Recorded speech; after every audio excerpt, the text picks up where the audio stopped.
2, 1. Da da da da da da da. Hi. How's it going, y'all? I'm Euclidean Vision, and today we're going to be diving right back into Overwatch's resident sexy robo-mum, Echo. We're going to be trying to pin down some ideas for her possible abilities, as she is certain to become a future hero. Disclaimer, this isn't a full hero concept, it's more of a brainstorm of several possible outcomes, rather than nailing down a specific kit. Like, I'm not even personally decided on whether she'd be a support or a tank. She could be either, but she's probably not going to be a DPS. So what I'm going to do is break up the ideas I have had into a few different sections, to at least keep similarly influenced ideas together. Starting with purely game-focused ideas relating to her origins, her physical composition, and the Echo theme, before looking at greater ways her abilities could affect how the character works in-game, and finally looking at abilities she'd probably only be able to display in the ongoing story.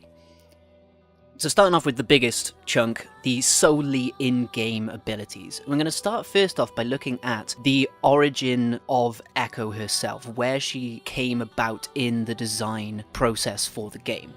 The character Iris, who initially has 3 particular facets to her character that we have from this initial character sheet. The 3 abilities being a particle beam, a speed boost, and shields. Neither of those are particularly descriptive, so we'll have just like a little investigation into each of them, starting with the particle beam, which would obviously be her primary weapon. This would function most likely as a beam type of weapon, as it's called a particle beam, but it could function differently from the ones that we have had thus far, in that we could have a single shot beam weapon rather than a multi-tick weapon, where you either charge each shot individually, like Fallout's Gauss Rifle or Bioshock's Ion Laser, to make like a laser analog to one of the sniper rifles. You could make it fire just as a semi-automatic weapon, so it's more like a laser version of McCree's Peacekeeper, but it could even function a bit more like Mercy and Diva's blasters, or something more like Call of Duty Zombies' Raygun. However, they could of course make a multi-tick weapon, but they'd have to do something that makes it somewhat different from especially Zarya and Symmetra's, which are basically the same. The only way I can really think of making a similar weapon that has a different effect would be give it a stacking burning effect, as it's a particle beam. Its purpose is to disrupt your inner physiology, so the base weapon wouldn't have very high damage and the damage itself wouldn't change. But the longer that the beam is connected to an enemy, a stack of burning will first be inflicted after a short period, and then you could probably stack that burning the longer that you keep contact. So neither of those would have high damage, like the weapon itself and the burn damage would both be quite low as a base amount, but then the longer that you keep the weapon on someone, the higher damage the burn effect will then have. So moving on to the speed boost, again this has been implemented wholesale into Lucio's kit. To an extent, there are like a few different ways we could see a speed boost implemented. So as opposed to an AoE, it could be a single target speed boost, something like how Nano Boost used to give a single character a speed boost. As this was the thing that they removed from Nano Boost because it's actually potentially pretty powerful, I'm not sure if that would be the very thing they'd go with. So how about sticking with AoE of a form, but making it slightly different? Instead of a permanent AoE, could it be a placeable area of effect that Echo can do? She places a circular zone within which your team gets sped up, and maybe within which the enemy team gets slowed down. This gives it a nice bit of multi-purpose, and means that it's not overly oppressive, as it would be limited by some kind of cooldown and the position that you place it in. The last one I have for a speed boost might tie quite nicely into the Echo theming as well, that I'll come to a bit later, in that she would be able to make something like a wind tunnel through maybe the application of sound waves or something to an extent, where she would be able to make a single directional speed boost that would occur linearly over a distance and only speeds you in that very direction. So you could even have this again as more of a multi-purpose tool, in that you combine the casting of this wind tunnel as like a knockback. So she starts with what is like a Lucio boop to knock back any enemies in close proximity, but then also setting up the wind tunnel that allows your team to speed in that particular direction. So then looking at the shield's ability, could we have something more like Lucio in that She has an aura that gifts shields over time, which has quite a few balancing issues, I guess, but it makes her herself act somewhat like Symmetra 2.0 shield generator. Could she also have a placeable shield generator? I don't think so. That would certainly anger the old Sim mains. Ugh. To make it slightly different again, could it be a burst shield aura? So something like Hammond's adaptive shield, but she's able to activate it in an area of effect, so it then comes down to when and where you choose to use it, so it's a bit more balanced. Could you then have what Symmetra 1.0 shields should have been the entire time? How Repair Pack works for Brigitte, in that there's a soft lock to an ally target, it heals and then overshields them with armor. Symmetra's original shield soft lock should just have healed people. Then we probably never would have had to have changed Symmetra anyway, and she could have been an actual support, but never mind, it doesn't matter. But could that then be implemented into Echo's kit, where she gets a single target, soft lock, burst heal that also overheals with shield? This would possibly give slightly more shielding than Brigitte's armor pack, as armor is theoretically better defensively than shielding. Those are all the shielding ideas that I have that are purely just about gifting shields. I will come back to some shield health ideas a little later. But for now, we're going to move on to Echo's physical form. And the ideas here are going to be based largely on her distinctive features, notably her wings and her segmented body. The fact that she floats could obviously be a thing, but it's so non-specific I don't really have any ideas of how that could apply particularly to the game. So we're going to start with her wings, as they're the most sort of distinctive part of her body that we have. And as an initial idea, we'd be looking at something like flight. So she'd either be able to perform some kind of high mobility maneuver, whether it's a leap, whether it is up to fully controllable flight itself. Another flying character would be really nice, but would it make her encroach on sort of Mercy and Farah's territory? It might do, that might be a good thing, it might be a bad thing, unsure.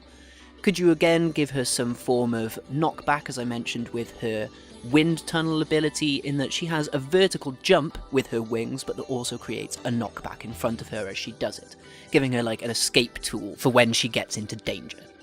So none of those really help Echo's team themselves, are all focused around Echo herself. How could we make those apply to the team a bit more, this idea of either flying or flotation?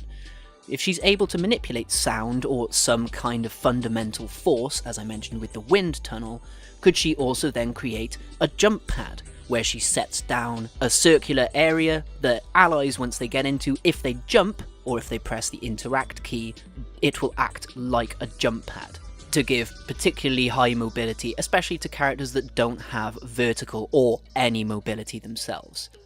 But one that relates more directly back to the wings would be a passive idea I've had for her.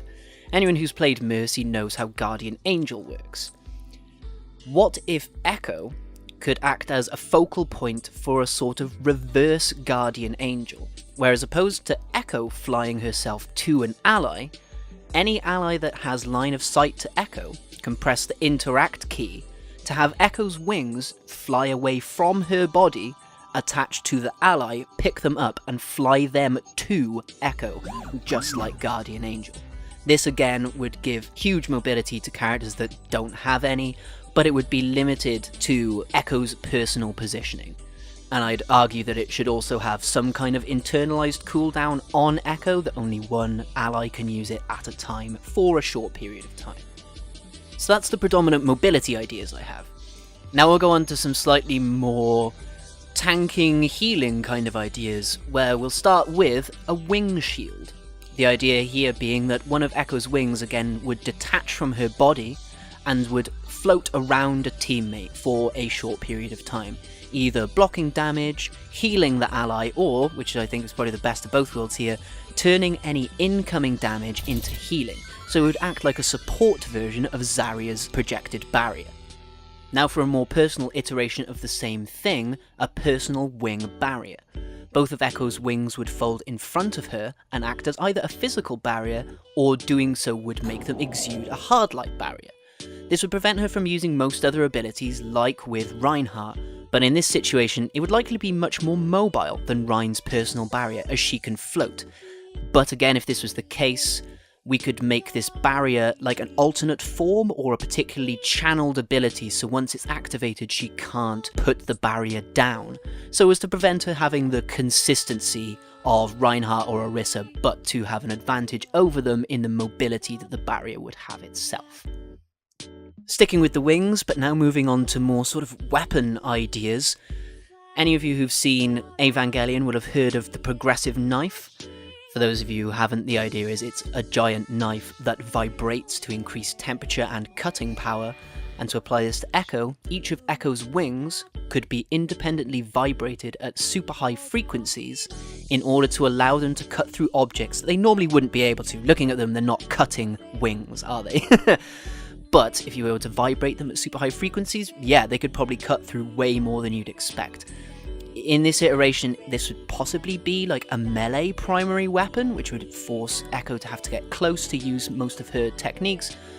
But as we maybe have enough melee primary weapon characters, and some of them are incredibly frustrating, Brigitte, this might be, it might put some people off, to say the least. But if you were to bring it in somehow as like an ability or an alternate fire, she could have something like a spin move where she spins on the spot and this knocks back enemies and deals damage to them. To make that kind of weapon maybe a little less annoying, maybe a little more annoying, I'm not sure, the idea of energy waves.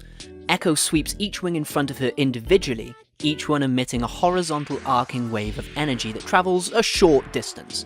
This wave of energy would pass through enemies and would deal moderate damage per wave, but would have a quite slow fire rate. This could allow her to fit a similar niche to Winston in that she'd be dealing cleave damage, but it would have less weakness to armor, but it would have its own risks because of the slow fire rate. A possible alternate fire for this idea could see her charge both wings together that launches a single crossed wave that travels further and deals more damage, and could also split when it hits its first target, something like Cloud's Blade Beam from Final Fantasy VII, or Vel'Koz's Plasma Fission from League of Legends. And my final idea for her wings as a weapon is maybe a little extreme, but I did do a video recently where I spoke about the idea of a railgun being implemented into the game as we'd been evidenced. What if Echo's wings were able to harden and solidify and become like magnetic rails, where both of her wings would swing forward and charge with electricity before launching a high damage instantaneous line projectile. This would be like a limited ability that could penetrate the environment and enemies, as it wouldn't be her primary weapon. And if it was an ultimate, this could be anything up to map wide, penetrating through any piece of environment and damaging any enemy that it comes in contact with, similar to something like Lux's Final Spark, again from League of Legends. So now we move on to Echo's body. As we can see, her body is segmented into several parts, and there is some kind of force that causes them to be attracted to each other. So to start this off with kind of the stupidest one, flying fists. As Echo's arms aren't actually attached to her body, they could theoretically be fired off as projectiles and would then return to her via magnetism. So that's literally the idea I have. She launches her arm as a projectile, punches people from afar, and then the arm would return to her. This could be anything from a primary weapon to an ability. It probably wouldn't be that strong as an ability, to be honest. It could even be like a passive melee ability. When she uses her melee button, she doesn't actually just attack in front of her, she can attack at a distance, maybe on a cooldown. Also, this wouldn't be guided like Snake's Rocket Fist from Metal Gear 5, I think it is, I'm not sure. Ultimately, this idea is kind of more of a joke. It could be kind of funny. It could actually even be relatively useful in game, but it's not something I really see them doing. Moving on to more serious ideas, a technique I've named Reform. When Echo's body takes significant damage, i.e. she dies, Echo splits into multiple pieces rather than straight up dying, leaving the player in control of the core piece, say the head or the torso, that can move but that can take no other actions, or at best has access to a limited iteration of her abilities. The head then would have to collect the broken pieces of the rest of the body to form the main body within a short time limit that allows Echo to almost auto-res herself. This could be mitigated by the enemy team damaging the broken pieces so that Echo can't fully restore herself, or just damaging the core so that Echo has no chance to gather the pieces in order to reform. The most similar ability I can think of in other games would be Zack's passive from League of Legends. Again, looking at the body separating itself, a scouting ability. Echo leaves the majority of her body in one place, yes, unprotected. This could be quite deadly, but I think there's a good risk-reward here, and sends her head out as a flying drone that has limitless movement potential, but has no abilities on its own. This head would then be able to scout the enemy team, and then fly back to the Echo body when it was deactivated. Admittedly not that powerful. In most iterations of the game, at the pro level, that could be possibly almost too much of a must pick. So, unsure. I doubt they'd do something like that, to be honest. And my final ability based on her body, and this one's pretty ridiculous. If anything, this could only be an ultimate, really. What I've called Resonant Echo. Echo dashes to an ally target, attaching her separate body parts around the ally to give them a large shared pool of shield health, but sacrificing her own movement to that of the chosen ally. So she literally becomes a stand. If any of you have seen JoJo's, I only very recently finished JoJo's Bizarre Adventure. Echo becomes a stand, motherfuckers. Yes, this has to happen. The way I can see this properly working would either be that the ally gets this large bonus shield health, and then Echo and the ally have a shared health pool, or if the shield is depleted, Echo dies off first, so there's some risk reward to using it. But I'd also like it if Echo, while they have attached themselves to this ally, they can use their own weapon or copy the target's weapons, if Echo has anything to do with Hardlight at all. And this would allow her to aim sort of from the passenger seat or from the back seat of the Warthog, where her own movement would be totally removed and subject to the ally she is joined to, but she would be able to use her mouse, look around and aim and fire as normal. This could allow you to have a Tracer with a giant health pool, and then theoretically an Echo that can move like Tracer. So this is almost like a pseudo nano boost, in that it doesn't increase the target's own damage, but it gives another damage source to that ally. A further way you could do this to make it much more of a support idea would to have Echo become almost like a barrier shield that the target then transports around. And she'd be invulnerable during this, and breaking the barrier would just separate Echo from their target. Which again, imagine attaching a Winston bubble to a Tracer. That's then the most mobile tank you've ever seen. That could be really funny, it could be really broken, but that's my ultimate ability for how Echo's body could interact with the rest of the cast. So now we're going to move on to abilities based around the concept of echoes. Echo is probably called Echo for a pretty damn obvious reason, and her abilities are probably going to reinforce that for us. Starting off with quite a simple one, Echolocation. This I could either see being a passive aura, or some kind of cooldown based emission or an aimed ability, where Echo would emit a sonic wave from herself rather than putting it at a distance, say how Hanzo's sonic arrow works. Which would obviously be relatively powerful, but it would have its own risks in that it's limited to Echo's own positioning. You could even take this a little further, and if Echo does have some kind of aura ability, like a shielding aura, could we give Echo a crossfade ability like Lucio, in that she's able to change between shielding her allies and echolocation, just for instance. That's the only real passive I think I've been able to come up with, so we're now going to move on to the only primary weapon that I could think of based in the idea of echoes, something I've called Echo Shock. A shotgun-esque primary weapon, similar to the Zeus cannon from Call of Duty Zombies. Not that powerful, I promise, not that powerful. The idea is it would deal single instance burst damage across a wide area and a short distance, so like a shotgun, but it would pass through and damage multiple enemies with each shot, at a very low fire rate, or even mitigated by a small ammo clip, so that this doesn't end up being a disruption ability. It's just a weapon, but it functions slightly differently. So this wouldn't function anywhere like a Lucio boop or like the Zeus cannon, That idea serves the basis for the wind tunnel ability I've mentioned, but this kind of weapon could pair up with that ability quite nicely.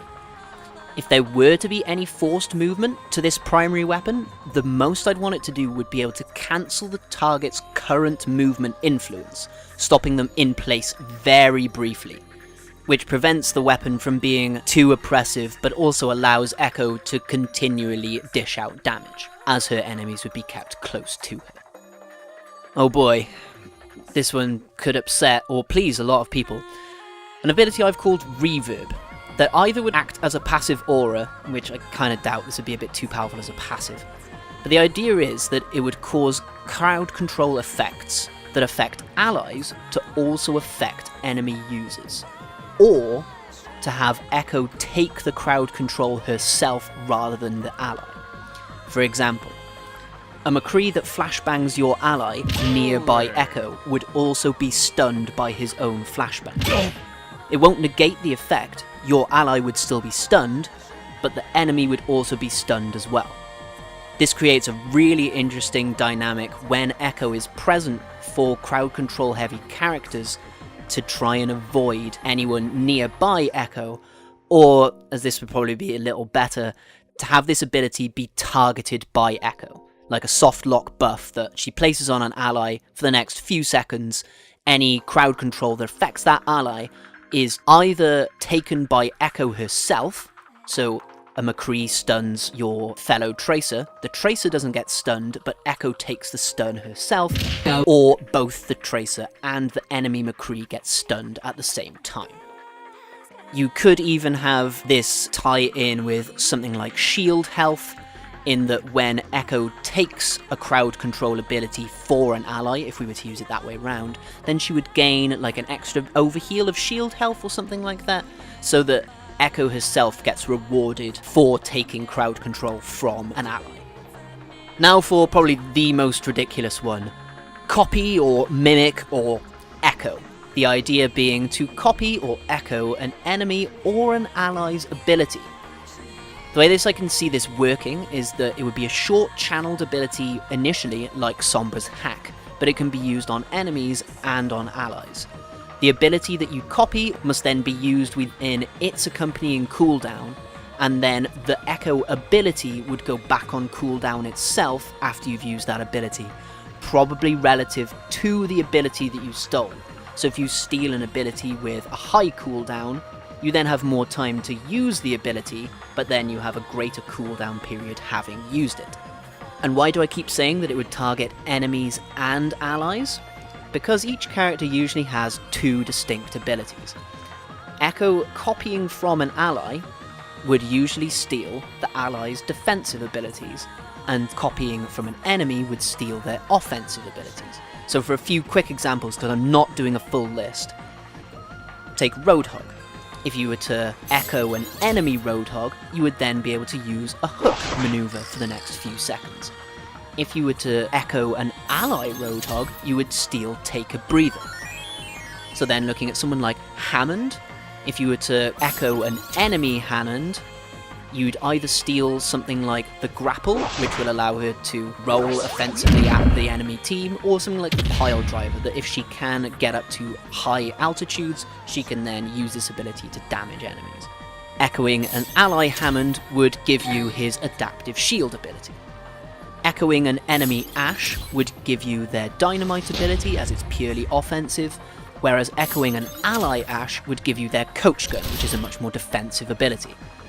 Echoing an enemy Tracer would give you the Blink ability, possibly up to all 3 stacks, and echoing an ally would give you the Recall ability, as Blink is more offensive for positioning to damage, and Recall is used defensively to heal. Echoing an enemy Zenyatta would give you access to Discord, echoing an ally would give you access to the Harmony Orb, echoing an enemy Ana would give you their Sleep Dart, and echoing an ally Ana would give you the Bionade. Sorry that was a few examples, but I wanted to make it quite clear how that breakdown works. So this could make Echo fit into basically any team dependent on who the enemy is, and certain abilities would be almost like imperative to steal from certain enemies to use against them, say like the Bionade. So I said that was the most ridiculous. It might not be the most ridiculous. This next idea I have is called Echo Field. Echo designates a field of space in front of her within which any action, or at least certain actions, taken by your team is replicated after a timed delay. Or it's channeled to save the actions of allies close to you and then release those attacks at a designated spot. So say Echo has an ally Junkrat. Designating a space in front of her, the Junkrat fires his 5 grenades. With the field lasting, say, the length of those 5 grenades, as Junkrat is reloading and the field replicates, another 5 grenades would be fired from that space. Or you hold down the field button to save the Junkrat firing these 5 grenades, and then you go off on your own way. Hello. You run into an enemy, you press the replay button, and then you have 5 Junkrat grenades that fly from your person. This could be absolutely insane and pairs really well, especially with damage characters. The next ability is a bit more simple, but still also pretty nuts. Echo Reflection. The idea is that Echo would place a hard light barrier wall that either reflects enemy attacks back at them, or would alter the attack angle of anything that comes into contact with it. So you could even use this with allies. Say you're on Numbani and we have this first corner. If you were to set up the barrier wall at the corner, any of your ally attacks that fire directly down this path would then get turned round the corner by the barrier wall. Again, I don't really see this happening because it's so unreliable, but it could be pretty nuts. So then on to something I've named similarly but that acts completely differently, Echo Refraction. The idea is that Echo would absorb enemy damage either through a channeled ability or some passive interaction with her shield health that can then be released as either damage or a burst shield/heal. Working as a channeled ability, as enemy damage is incoming, you would activate Refraction, you then take the damage, possibly not actually being damaged during that time, but that would be a really good risk-reward mechanic to have there. Having taken the damage, once Refraction is then released, then the damage would either be reflected back at the enemies in a single projectile, say, or that damage would then be turned into a heal or an overshield for Echo and her close-by allies. I imagine that would be an AoE burst. If this was more of a passive ability, any damage taken by shield health would fill a resource meter that could then be activated as just an instant cast ability.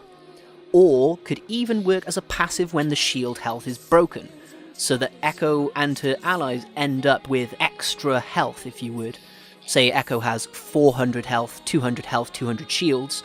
When you break that 200 shields, she and her allies get another 200 shields, for an example.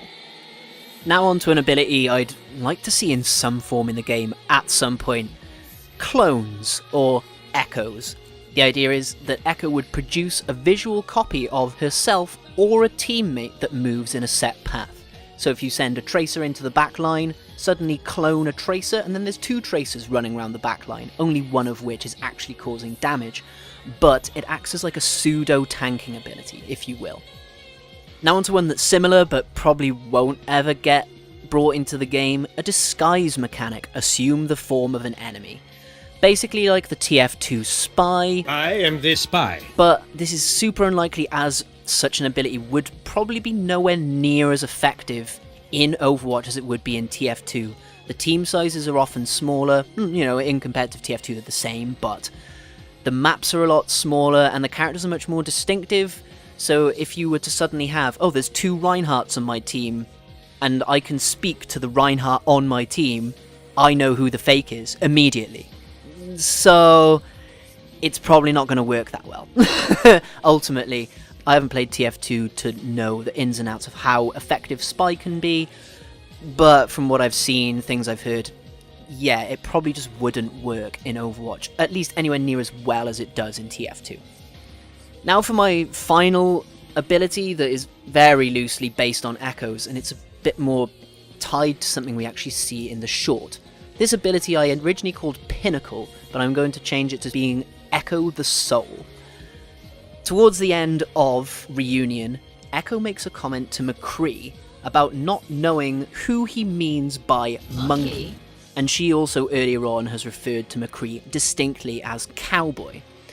If you watched some of my previous videos, you might have heard me mention the idea that this suggests that Echo only views people or things via their function, not what they are. So she wouldn't see McCree as a human, she sees him as a cowboy, and she wouldn't see Winston as a monkey, she would see him as a scientist. What does that all mean, game-wise? If Echo sees people for their function, what if she's able to enhance that? What if she is able to make McCree the greatest cowboy? What if she is able to make Winston the most particular scientist, or even the most particular monkey? The idea I have is that this ability would gift ult charge or reduce cooldowns. Because when are you the most cowboy you can be? When it's high noon. When can you be the most monkey you can be? When your leap has a shorter cooldown and you can jump around far more often. So this is me being really loose with the phrasing and with what we've seen. But the idea, again, is that Echo would either be able to gift ult charge or reduce cooldowns. This could be part of the passive aura if she has her own crossfade, but it'd probably be better to be a solo target thing and be cooldown based. Especially if it gifts ult charge, she'd be sacrificing her own ult charge to give that out. There's no way that's free. So for that final quite ridiculous one based on Echo, that brings us to the end of the purely in-game abilities, like the abilities she would be able to use in a match. From here, I'm going to do a little section that ties more slightly into the story, or things we could see from Echo in the story that could affect gameplay in some way, but usually not distinctly in match. You'll see what I mean as I go through these. One tiny thing that was brought to my attention recently about the original cinematic trailer is that there's another body that we've seen with the old placeholder logo on it. Sorry guys, if it was such a placeholder, why did you stick it on so many important things? Just saying. The Athena logo, while originally appearing on this Echo body that we've seen, also appears on this weird dog tank thing. So, is this a suggestion, or at least was it originally the idea that Athena would be able to possess many different bodies? So, originally the Echo body was Athena's, as was this dog tank thing. Totally possible. Like, that's very, very possible. As the characters have now separated, does that mean that that's null and void? No, it doesn't have to mean that at all. Echo exists as a mind chip, if you will. The potential for her being able to change her physical form and put that chip into another body is already there. I don't see how that would be problematic in any way. So the idea here I've come to is something I call state change, where the Echo AI chip would control a different host body to use varying different abilities. So we'd have like multiple iterations of the same character. The idea here being that you would choose before you enter into a match. So in the hero select screen, when you choose Echo, you would either be able to play as humanoid Echo or tank Echo. But then once you've chosen that, that is the choice that you play as unless you swap. Both of these bodies would then have very different skill sets, and you could then have Dog Tank Echo be a tank version or a damage version, and then humanoid regular sexy Echo could be more the support tank iterations that I've discussed thus far. A way to slightly change that, keeping the single body the same, but introducing different chips, would be a personality change, where a different AI chip was inserted into the humanoid Echo body, and the different personalities would have different abilities or functions that they can use through the Echo body. They'd obviously in story have different motives, different goals, different memories, all sorts of things. This could again function as with state change, where you choose a personality in the hero select screen, or if this were to be implemented in-game, this would be much more like League of Legends transformation ultimates, which are usually much more readily available than regular ultimates, but instead of doing something particular, they just give access to a different form. So like how Nidalee can change between human and tiger form, in this iteration, Echo would take out her own chip and slide a different one in its place to access totally different abilities. So you'd have two characters, neither of which had an ultimate.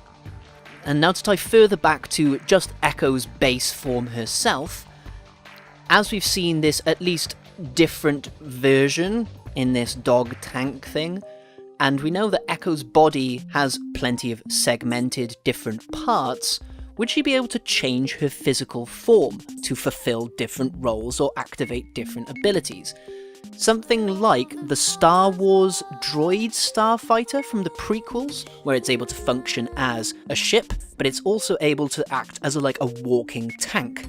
So what if Echo were to do a very similar thing, changing from a humanoid into a quadrupedal tank type form? Again, this could be purely confined to the ultimate, or it could work something like Bastion, in that just one of her regular abilities allows her to transform between these two distinctly different skill sets. Which finally brings us on to the abilities that I only really see being implemented in the story. Most of these are quite basic, or they're so powerful that there's no way to implement them in-game. The main one that I think most AI would have is communication with or translation of other machine life. So how Zenyatta is able to understand Bastion's beeps and boops, but we're not. Someone like Echo would likely be able to translate that for us, or is going to be more involved to be able to translate such things than someone like Zenyatta is. And that was basically the only basic one. Everything else is just ridiculous. Could she act as a power source or a control mechanism for a greater machine, to an extent? Something like similar to how the android Tima from the 2001 anime adaptation of Metropolis is basically the key to activating a giant mechanism known as the ziggurat. Now for something that's at least more understandable or relatable in-world, as Echo is very possibly a rather sophisticated AI, would she, like Anubis, be able to exert control over other Omnics, or like Athena in that she's able to exert control over other machinery? There's no evidence to suggest that she could or why she could, it's just an idea. To take that a little further, would she be able to manipulate an Omnium? Especially as in one of my prior videos, I hypothesized she could be the original control center for an Omnium given a humanoid form. But controlling an Omnium itself is a very particular thing that we've seen no need for at this point in the story. Tying back to, again, some of my previous ideas about who or what Echo is the idea of AI Enlightenment, in that Echo is the original catalyst that allowed Omnics to achieve sentience. So yes, she could make your toaster feel emotions. That's pretty messed up. Building off that slightly further, is Echo actually able to create AI? Not just enlighten an existing AI to give it sentience, but is she able to formulate AI within her body and then give them some form of form, as an echo of herself, rather than her echoing anyone else? Her ability is directly echoing herself to create further versions, if you will. And finally, goddammit, some of these, this is yet another ridiculous one that I don't really see tying into the game particularly. It does tie to one or two abilities I've mentioned. This I call the Echo Act, and this is complicated now. The idea is that Echo would be able to manifest a hard light replica of the events that took place at a previous point in time within a specific location. So that should sound very similar to the Echo Field idea I mentioned earlier with the multiple Junkrat grenades. But it would be a different application of that ability used purely for information gathering and examining the past. And so it would basically just be a storytelling device. The closest thing in other media that I've seen to this would be something like Abacchio's Moody Blues from Season 5 of JoJo's Adventure, where Abacchio's stand, Moody Blues, transforms into the people that occupied a space back through time to show what happened in that instance.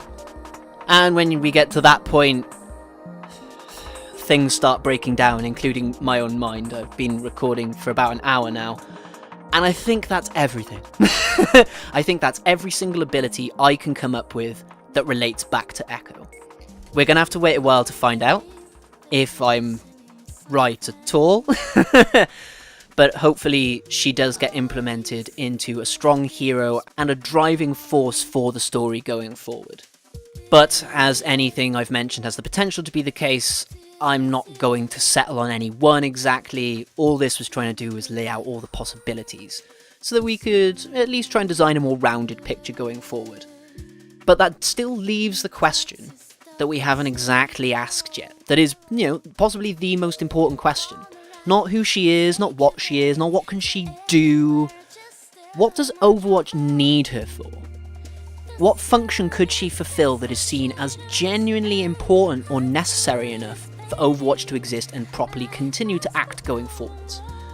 This I will try to give a more concrete answer to in the final part of this series, using my collection of theories and analyses so far, in order to present my own unifying theory on her role in the story, Echoes of the Past, that will hopefully be way shorter than this video and out pretty soon. Thank you so much for staying with me if you're still here at this point. That is possibly everything that Echo could ever do, as ridiculous as it all is. And hopefully I'll be able to round this out with a much more concise video next time. I really hope you enjoyed yourselves and some of these abilities take you by fancy. If you have any ideas about how to combine some of these abilities into a full kit, chuck them in the comments below. Let me know how wrong I am. Let me know how right I am, if I'm ever right about anything. And hopefully we will see each other again very soon. I've been Euclidean Vision. Go in peace, my friends. May the glorious light of Best Girl shine within you. Bye bye.